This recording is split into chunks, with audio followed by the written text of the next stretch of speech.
As you mentioned, I belong to the BC era. I'm not talking of before Corona, I'm talking of before computers. I was the last group of neurosurgeons in the country who were trained when computers were just not available in healthcare. So during this talk, my talk is entitled Health, Legal, Social, and Ethical Issues in Telehealth. However, I'm going to spend the major part of my talk in slightly extending the word ethics. And I'm going to convince you at the end of these 40 minutes that you need to produce a wow effect. In my opinion, telemedicine, telehealth will never really grow unless the ultimate beneficiary, that is the patient, has a wow effect. You must produce a consumer delight. And I will try to share with you how I think this can be done. Translating ethics into telemedicine is a little difficult, but essentially it means the use of technology in healthcare. So we all know the definition of ethics. It's the application of autonomy, justice to medical and healthcare decisions. So this is what is important. Now, just to be sure we are on the same page, the process of telemedicine, you're all aware of this, there's an interaction. I don't like the word patient because today I foresee that telehealth, which is a better word than telemedicine, is going to create wellness.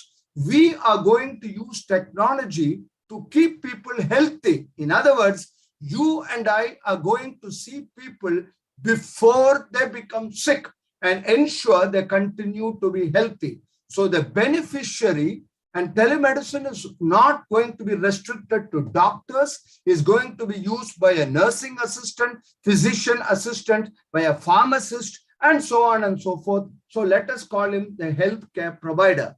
Obviously, we need hardware, software, connectivity, acquisition, storage, retrieval, display. I'm not going to go into all these details. This should have already been covered. No less a person than the founder or the architect of modern healthcare in India, he made a public statement at the height of the pandemic, and he said that a large corporate group like the Apollo hospitals have decided not to build more hospitals, not to increase their beds, etc., but rather to provide healthcare outside hospitals. Treatment outside hospitals is going to be the future of healthcare. We need to double our doctors, triple our nurses, etc. So in the image below, you see how corporate offices have already started, and very soon you are going to have kiosks like this. And I foresee that in my lifetime, the role of hospitals as we know them today is going to totally change, and it will be confined to procedure-related activities. A doctor in your pocket, a laboratory in your pocket, a hospital in your pocket. This is what is going to happen. I'm just going to spend about 10 minutes on the legal aspects. A lot of this would already have been covered by Sunil. Basically, issues of concern when you give a teleconsultation is the teleconsultant competent? In other words, we are talking of accreditation, authentication, authorization. Again, confidentiality, credentialing. We are talking of EMR, PHR, personal health record, and so on. India is quite different from other countries. Even though we are fast catching up with the West, I am very happy that the feeling of trust continues to be in India. Primarily, we are not a litigious society. If you want me to summarize in one slide what Sunil Shroff would have spoken to you about telemedicine practice guidelines, to me, the takeaway message from the practice guidelines is that the entire interpretation or implementation of the practice guidelines is contextual. In other words, the guidelines continue to recognize the fact that one size does not fit all. Healthcare is customized, tailor-made, and what is necessary today may become unnecessary tomorrow, and a drug prescribed today may be banned in a few months or years from now. So please remember, everything is contextual, and I'm going to show you a few examples. Now, we all know about video, audio, text, chat, messaging, etc., etc. You have already been told about registered medical practitioners and so on. So I'm going to very quickly go through these legal aspects. A doctor can provide a first consultation to patients located in any state remotely. However, the practice guidelines is silent. It doesn't say that you cannot provide a consultation outside India. It just does not talk about it at all. Now, the most important thing is, as I am always fond of saying, it should be contextual. I am an old-fashioned doctor, and I probably am not familiar with 4D ultrasound of the prostate. And I would be happier to do a rectal examination and therefore would request the patient to come for a face-to-face consultation. However, my student probably does not require a rectal examination. And so far as he is concerned, seeing a 4D ultrasound several thousand miles away is probably enough. So in other words, it is clinical judgment, clinical judgment, clinical judgment. Please understand that technology is only a means to an end and not an end by itself. However, we need to protect ourselves, and therefore compliance, adherence is very, very important. Whether you like it or not, maybe in 40 years of practice, you may never have gone to court, you may never have a consumer protection case against you, but in case that happens, the only thing that you can fall back upon is documentation. And therefore, it is documentation, documentation, documentation. Whether the documentation is done electronically, how many years it is to be stored, in what matter it is to be stored, all these are matters of detail. We don't have to worry about this. Earlier, when we started telemedicine, I remember several lectures I have given 10, 15, 20 years ago. We said that by definition, telemedicine excludes emergencies. In 2021, this is not true at all. In fact, the Apollo telehealth system runs one of the world's largest 24/7 tele-emergency services in the Himalayas at a height of 15,000 feet. And we have provided emergency services to more than 3,000 people so far. This is because we are connected to state-of-the-art emergency centers with qualified intensivists, anesthetists, surgeons, etc., etc. So long as you have the infrastructure and the confidence to do it, you can provide emergency teleconsultations. So things are changing. That is what I wish to say. I'm just going to show you a video. I hope the video works.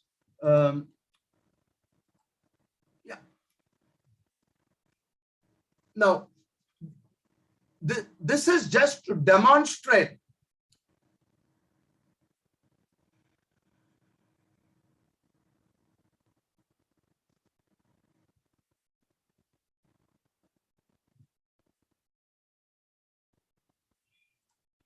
Okay, now this is just to show you in practice how a teleconsultation should be done. You see, I've given a prescription here. Now my registration number is there. My qualifications are there. Registration number, Tamil Nadu Medical Council. I have given the diagnosis, full diagnosis, right-sided trigeminal schwannoma, cyberknife irradiation, October 2019, had right hemifacial pain. I have done a remote clinical evaluation and I put it down on paper, no focal neurological deficit. However, I have not examined the fundus and I have written here fundus not examined. In my clinical judgment as a very experienced neurosurgeon, there are no symptom signs of ICT and I don't think anything much would be lost in this particular case by not examining the fundus. I prescribe carbamazepine. I do not write Tegretol, Zeptol, etc., etc. 100 milligrams, 1 at 8 a.m., 100 milligrams, 1 at 8 p.m. Telephonic review after 10 days to call such and such a number. On the top left-hand side, you see my photograph, my qualifications, my registration number, etc. This is how every prescription should be given. This is again a clinical judgment. During the time of the pandemic, this particular patient was in Bangalore. I just need to do a focal, localized neurological examination covering the fifth nerve.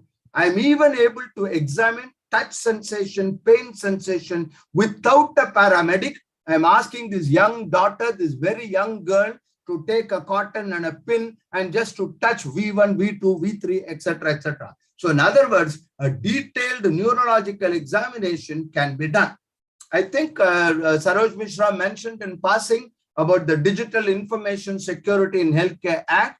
Due to various reasons, this has still not been passed, but it is hoped that in the next session of Parliament, this will be passed, and this will be the Indian version of the HIPAA, if you want to call it. And once this actually becomes a law, I think things will change. I want to spend 2-3 minutes on the National Digital Health Mission. I had an amazing experience just 3 days ago. It took me 45 seconds. I timed it. It was unbelievable. In 45 seconds, with my Aadhaar card, with my mobile number, with my OTP, I got a unique health ID number. My wife also got, and you can see we were able to download this in less than 45 seconds each. Over the next couple of weeks, I hope to transfer and upload all whatever I have of healthcare, my personal healthcare information, including images, etc., etc. And I intend to make this as a health record for me, which can be accessed by authorized people from anywhere in the world. Again, it is very reassuring that the National Health Authority has not only recognized, as you can see in the slide, telemedicine is a distinct division of the National Health Authority of NDHM, and with people like Saroj Mishra and others, I'm sure that telemedicine will not be dissociated from the Ayushman Bharat, and it's just a question of time. 155,000 wellness centers, I'm told each one of these centers is going to have a telehealth unit, and I'm sure in 2 years from now, the eSanjeevani, which already has recorded 14 million teleconsultations, I'm sure in my lifetime, I will see at least one more zero added, and telehealth is going to be a part of our life.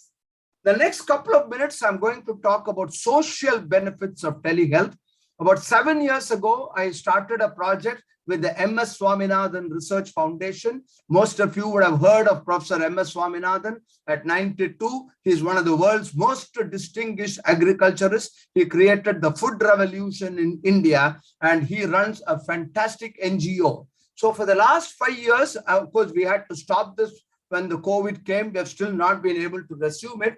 Twice a month, I have 110 consultants who give various talks. I have given about 5-6 talks in the field of neurological sciences. 13 villages, we have about 30 to 40 people in each village attending. At any given time, we have at least 400 people attending. And these people are taught the elements of various, what is blood pressure, what is diabetes, we're recognizing the dangerous headache, antenatal care, etc., etc. So this is the power of tele-education. Unfortunately, though I am a staunch believer of evidence-based medicine, for lack of funding, I am not able to prove that my promoting health literacy, that my empowering the patient with knowledge empowerment, theoretically must have made a difference in the healthcare outcome. Unfortunately, not being an academic institution, we were unable to quantify the good effects we produced. Again, the Aditya Birla group of companies for whom we provided healthcare, one of the things we offered was health education. And you can see on the lower right-hand slide, the families of people benefiting from this. I somehow think it is erroneous to believe that it is sexy to say that telemedicine is for the poorest of the poor, the most rural, for etc., etc. I don't agree. Telemedicine can also be provided to suburban areas, even to rural areas. The benefits are absolutely endless. And the most fascinating thing is the interest, the feedback which we get. It was amazing. And I stopped. Originally, I gave 40 minutes to every lecturer. Later on, I reduced it to 20 minutes, and you spend 30 minutes answering questions. Some of these photographs are self-explanatory and show it for themselves. I now come to what I think is the most important part of my talk, namely ethical issues in telemedicine. As one familiar with technology, reasonably familiar with rules, regulations, clinical aspects, etc., etc., I am totally convinced that the only way the telemedicine is going to improve is not by a few hundred people, crazy people like us who went into this several decades ago, but by producing a wow effect.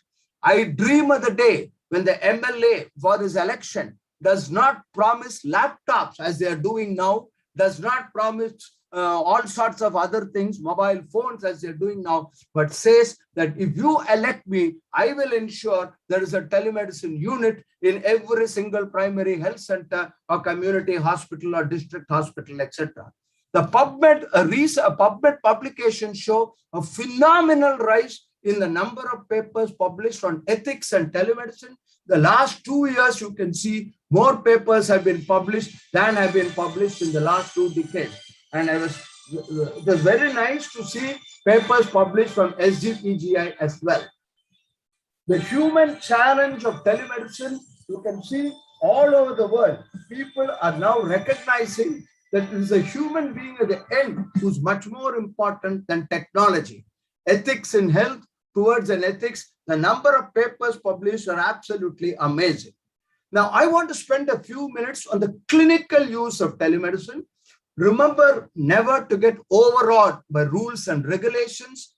Find out why a teleconsultation was initiated. Is it because an in-person visit was not possible? Why, etc., etc. Get to know the patient. Get into the mind of the beneficiary. This is much more important. As a clinician, do your best, act in good faith. Always have only the patient's interest first and foremost. As Sunil Shroff just mentioned half an hour ago, he said, why should we have separate rules and guidelines for telemedicine? I totally agree. Remove the word tele. Whatever standards you would adopt, had you been seeing a face-to-face consultation, the same will apply in the field of telemedicine also. Some of the things which are ignored is the fact that at the end of the day, your professional attire is equally important. Most of us forget this. You should have a proper telemedicine room with correct lighting, background, the distance of your table from the floor, the type of apparel you wear, the ceiling height, etc., etc. There are so many things. There was an entire 1.5 hour session organized several hours ago by the American Telemedicine Association, which I attended, on lighting for telemedicine and dressing by the doctor when he gives a teleconsultation. Your consulting room should be properly designed by an architect who is familiar with this, right from reflection of light to where the light is positioned, where the keyboard and mouse is, the angle at which your eye level is with the camera. All these things are important. I now come to the final part of my talk, namely clinical, the wow effect. How are you going to produce this? The body language on a screen. Please remember, for me, let's say I've given 3,000 teleconsultations in neurosciences in the last 20 years. For me, it is yet another teleconsultation. But for that patient with severe headache who's approaching me from a small town in India, the next 8 minutes are critical. I should make it very clear. The patient should understand that I exist only for him so far as the next 5 to 6 minutes are concerned. Your body language says it all. Please, please, please listen to him. I'm worried that your EMR, HIS, PHR, the doctor of tomorrow will be spending all his time filling data. Yes, all this is important, but please spend a few minutes, listen. Sir William Osler said 160 years ago, I quote, listen, the patient is telling you the diagnosis. This is the most important.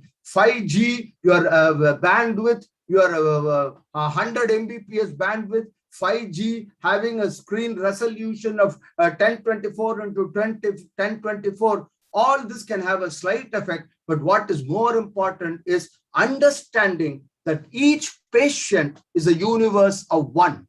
In 10 minutes, you have to win the rapport to the patient, get the confidence of the patient, get the trust of the patient. In the 20th century, my patients believed that I know best. I remember when I was in Stanley Medical College, it took me 2 minutes to tell a patient, look, you have a brain tumor, I need to operate on it tomorrow. And with implicit faith and obedience, you would say, yes, sir, discussion closed. It is not like that. So what is important today is that in 2021, a patient is fully involved in the decision-making process. You are only part of that decision-making process. I love this word website. We are all familiar that most of our teachers, at least, I remember in the 70s and the 80s, how some of my teachers were so impressive with their bedside manners.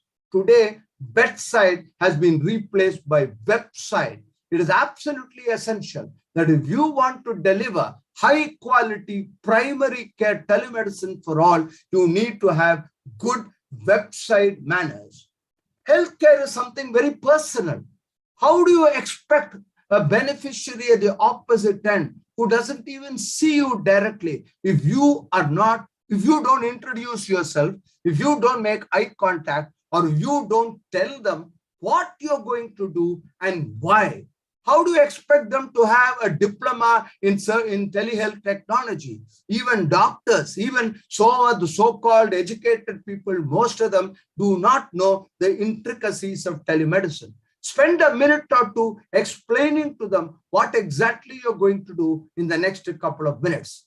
Bad news is that despite in some places, simple things are not practiced. Technology is a part of people and part of process. This is a Venn diagram. I think what William James Mayo said a century and a half ago is equally important today. Patients don't care how much you know. They don't care a damn how many papers I've published, whether I have a PhD, whether I'm a fellow of that academy or this academy or that academy. They only want to know how much you care for them, for their particular problem at that point of time. It doesn't matter if the care is cutting edge, technologically advanced. If it does not take into account what is it the patient wants, what is the patient's goals, what is it the family wants. Do you want to operate on an 88-year-old person with a glioblastoma of the corpus callosum? From an MRI point of view, yes, it may be amenable to surgery, but don't you want to find out what the patient wants? Please, please, please do not let technology forget what you are there for. This is the world of the future, and very soon you will be finding drones in the next 2-3 years. I'm sure you'll be finding drones all over the place, going everywhere and about. 21 years ago, we started on telehealth. Our universe has changed. The world has become upside down. Never in my wildest dreams did I imagine that a strand of RNA would act as a global chief transformation officer and put telehealth into the center stage. Today, telehealth is in center stage, is becoming an integral part of the healthcare delivery system. Ladies and gentlemen, I very strongly feel that India should no longer follow high standards. We must set high standards. We no longer should be striving to achieve world class. The world should strive to achieve India class. Nothing can stop an idea whose time has come, creating awareness, convincing society that geography has become history, should be followed by bringing order. It is time to enforce and implement, not just formulate. More important than formulating is translating laws, rules, regulations, compliance into ethical issues, into trust. The bottom line, the take-home message of all this fantastic 5-day conference organized by SGPGI is trust, trust, and trust. I would be the happiest person if every single beneficiary in a remote healthcare consultation 100% trusts the individual at the other end. For this, ladies and gentlemen, it is not 5G, it is not bandwidth, it is not technology, but it is you and you alone. Never ever forget that you are a doctor. Lars Lexell, the inventor of the Gamma knife, said 50 years ago, when the Gamma knife was the healthcare's most advanced technology, he said, I quote, A fool with a tool is still a fool. It is a man behind the machine. When I say man, I mean woman also. It is a person behind the machine that counts, not the machine. Thank you once again. I'll be happy to take any questions.